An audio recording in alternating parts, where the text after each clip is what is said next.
സ്വാഗതം. മലയാളം വാർത്താ റേഡിയോ അവതരിപ്പിക്കുന്നത് ജനറൽ പത്രം തൃശൂർ. ഇന്ന് 2021 ജനുവരി 9. വാർത്തകൾ വായിക്കുന്നത് അബിത റോസ്റ്റോ. ഇന്നത്തെ പ്രധാന വാർത്തകൾ.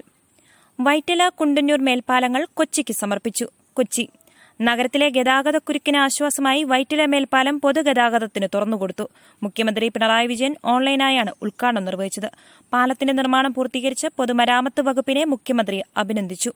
നിർമ്മാണ വൈദഗ്ധ്യത്തിൽ PWD രാജ്യത്തെ മുൻനിര ഏജൻസിയാണെന്നും അദ്ദേഹം പറഞ്ഞു. മികവോടെ വികസനം പൂർത്തിയാക്കിയതിൽ ചിലർക്ക് അസ്വസ്ഥതയുണ്ടാകാം.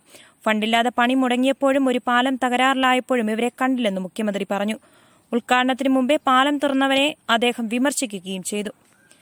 ക്യാപിറ്റോൾ കലാപം ട്രംപിനെ ഇംപീച്ച് ചെയ്യും. സ്പീക്കർ അനുമതി നൽകി.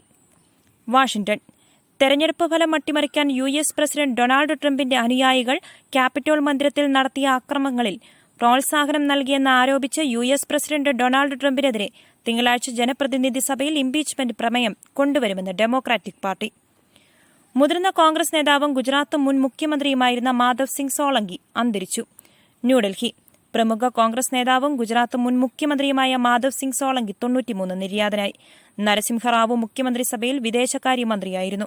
AICC ജനറൽ സെക്രട്ടറിയായിരിക്കെ കേരളത്തിന്റെ ചുമതല വഹിച്ചു. 1995 കരുണാകരനെ മുഖ്യമന്ത്രി സ്ഥാനത്ത് നിന്ന് മാറ്റിയത് ഈ ചുമതലയിലിരിക്കെയാണ്. പ്രധാനമന്ത്രി നരേന്ദ്രമോദി അനുശോചനം രേഖപ്പെടുത്തി. മഹാരാഷ്ട്രയിലെ സർക്കാർ ആശുപത്രിയിൽ തീപിടുത്തം, 10 നവജാത ശിശുക്കൾ വെന്തുമരിച്ചു. മുംബൈ മഹാരാഷ്ട്രയിലെ സർക്കാർ ആശുപത്രിയിൽ തീപിടുത്തം, 10 നവജാത ശിശുക്കൾ പൊള്ളലേറ്റു മരിച്ചു. 7 കുഞ്ഞുങ്ങളെ രക്ഷപ്പെടുത്തി. ബാന്ദ്ര ഡിസ്ട്രിക്ട് ജനറൽ ആശുപത്രിയിൽ ഇന്ന് പുലർച്ചെ 2 മണിക്കാണ് തീപിടുത്തമുണ്ടായത്. മുംബൈയിൽ നിന്നും 900 കിലോമീറ്റർ അകലെയാണ് ആശുപത്രി. ട്രംപിന്റെ ട്വിറ്റർ അക്കൌണ്ടിന് ആജീവനാന്തം വിലക്ക്. വാഷിംഗ്ടൺ US പ്രസിഡന്റ് ഡൊണാൾഡ് ട്രംപിന്റെ ട്വിറ്റർ അക്കൌണ്ട് എന്നേക്കുമായി വിലക്കി. കൂടുതൽ ആക്രമണം ഉണ്ടാകുമെന്ന് ചൂണ്ടിക്കാട്ടി പ്രസിഡന്റ് ഡൊണാൾഡ് ട്രംപിന്റെ അക്കൌണ്ട് പിൻവലിക്കുന്നതായി ട്വിറ്റർ അറിയിച്ചു.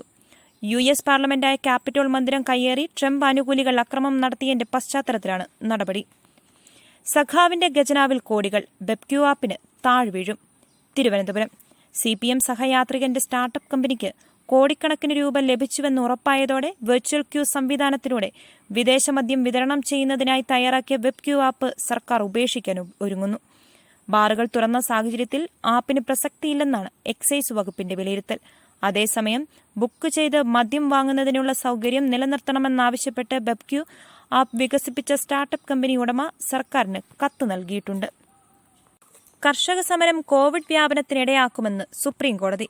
ന്യൂഡൽഹി കേന്ദ്ര സർക്കാരിന്റെ കാർഷിക നിയമങ്ങൾക്കെതിരെ ആയിരക്കണക്കിന് കർഷകർ നടത്തുന്ന സമരം ഡൽഹിയിൽ കോവിഡ് കേസുകൾ ഉയരുന്നതിനിടയാക്കുമെന്ന് സുപ്രീംകോടതി. ഡൽഹിയിലെ സാഹചര്യത്തിൽ ഒരു പുരോഗതിയുമില്ലെന്നും ചീഫ് ജസ്റ്റിസ് S.A. ബോബ്ഡെ ചൂണ്ടിക്കാട്ടി. വിഷയത്തിൽ കോടതി സർക്കാരിന് മറുപടി ആവശ്യപ്പെട്ടു. ഡൽഹിയിലെ ഇപ്പോഴത്തെ സാഹചര്യത്തെക്കുറിച്ച് നാമെല്ലാം ആശങ്കാകുലരാണ്, പ്രത്യേകിച്ച് COVID-19 തലസ്ഥാനത്തും മറ്റെല്ലായിടത്തും വ്യാപിക്കുന്ന സാഹചര്യത്തിൽ.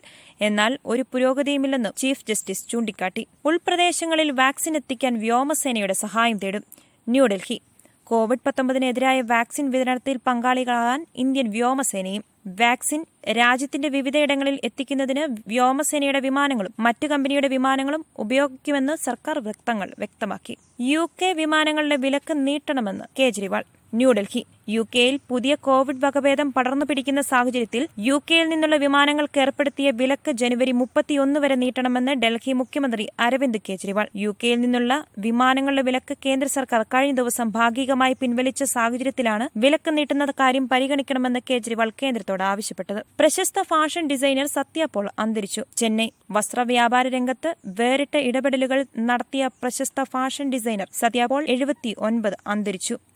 കോയമ്പത്തൂരിലെ ഈഷ യോഗ സെന്ററിൽ ബുധനാഴ്ചയായിരുന്നു അന്ത്യം. ഡിസംബറിൽ പക്ഷാഘാതമുണ്ടായതിനെ തുടർന്ന് ചികിത്സയിലായിരുന്നു അദ്ദേഹം. കേരള ലളിതകലാ അക്കാദമിയുടെ സംസ്ഥാന പുരസ്കാരങ്ങൾ സമർപ്പിച്ചു. തിരുവനന്തപുരം കേരള ലളിതകലാ അക്കാദമിയുടെ ആഭിമുഖ്യത്തിലുള്ള ഫെലോഷിപ്പ് വിതരണവും 49ാമത് സംസ്ഥാന പുരസ്കാര സമർപ്പണവും തിരുവനന്തപുരത്ത് നടന്നു. മന്ത്രി കടകംപള്ളി സുരേന്ദ്രൻ അവാർഡ് വിതരണം നിർവഹിച്ചു. LDF സർക്കാർ അധികാരത്തിൽ വന്നതിനുശേഷം കലാമേഖലയിലെ ശാക്തീകരണത്തിനായി സർഗാത്മകമായ ഒട്ടേറെ ഇടപെടലുകൾ ലളിതകലാ അക്കാദമി നടത്തിയിട്ടുണ്ടെന്ന് മന്ത്രി അഭിപ്രായപ്പെട്ടു. കുതിരാനിൽ സൂചനാ ബോർഡുകൾ സ്ഥാപിച്ചു. കുതിരാൻ 3 മാസത്തിനിടെ 15 വാഹനങ്ങൾ അപകടത്തിൽപ്പെടുകയും 5 പേർ മരിക്കുകയും ചെയ്ത കുതിരാൻ മേഖലയിൽ സുരക്ഷാ വേലിയും സൂചനാ ബോർഡുകളും സ്ഥാപിച്ചു. ഇരുമ്പുപാലം പാലം മുതൽ വഴുക്കുംപാറ വരെയുള്ള മേഖലയിലാണ് സൂചനാ ബോർഡുകൾ മറ്റും സ്ഥാപിച്ചത്. കുടിവെള്ള വിതരണ രംഗത്ത് മാതൃകയായി എളവള്ളി ഗ്രാമപഞ്ചായത്ത്. കുടിവെള്ള വിതരണ രംഗത്ത് എളവള്ളി ഗ്രാമപഞ്ചായത്ത് മാതൃകയാവുന്നു. ജൽജീവൻ മിഷൻ കുടിവെള്ള പദ്ധതിയുടെ ഭാഗമായി 632 ദുർബല കുടുംബങ്ങൾക്കാണ് എളവള്ളി ഗ്രാമപഞ്ചായത്ത് കുടിവെള്ള കണക്ഷനുകൾ ലഭ്യമാക്കുന്നത്. ജനുവരി 31-നകം 1ാം ഘട്ടം പൂർത്തിയായിരിക്കും. വാർത്തകൾ കഴിഞ്ഞു. നന്ദി. കൂടുതൽ വാർത്തകൾക്കായി ഞങ്ങളുടെ വെബ്സൈറ്റ് മലയാളം യൂണിക്കോഡിലുള്ള general.com അഥവാ general.net.in സന്ദർശിക്കുക.